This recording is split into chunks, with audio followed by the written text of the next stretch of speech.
Let's go to the great state of Missouri. We talked a little bit about them last week, but we got some updates.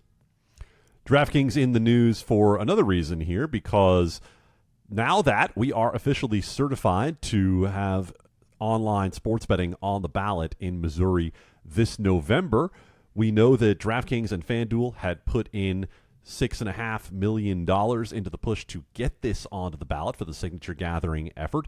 And now, according to reports out of the Secretary of State's office, $3.5 million more put in by DraftKings to try to pass online sports betting in Missouri. And you can assume that will go to persuasion efforts, whether that is mail pieces, whether that ends up being TV ads, digital ads, knocking on doors, whatever it might be. DraftKings has put in $3.5 million toward the Missouri ballot effort, meaning we're closing in on $10 million between the two major sports books. Now, Pat Evans has been tracking this very closely for us.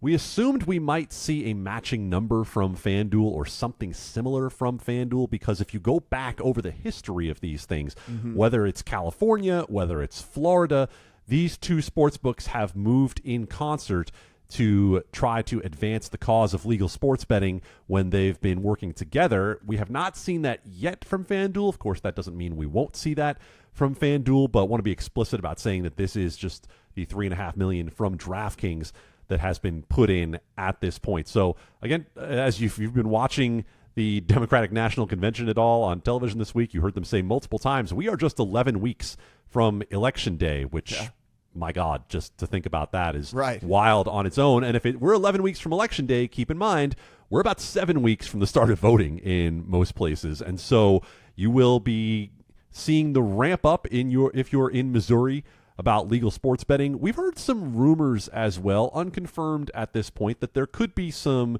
interesting opposition to that ballot measure in Missouri. When we have that confirmed, we'll talk a little bit more about it. But DraftKings, as of now, $3.5 million in support of online Missouri sports betting on the ballot. What does Andy Reid have against sports betting? Well, does DraftKings rewards or do Caesars rewards, can you redeem directly for a double bacon cheeseburger, or is it something that's a little bit more opaque than that? I don't think you can. Maybe the gift card, then you have to get the physical gift card and go to the Wendy's or whatever it is or something. Maybe the problem is that Andy Reid was only promised an NFT of a cheeseburger as opposed to an actual cheeseburger. But here's the thing, though, Adam. That NFT is going to be worth 10x what the actual cheeseburger is worth. Just wait and see. You got to just wait and see. Oh, no question about it. That's the way it works.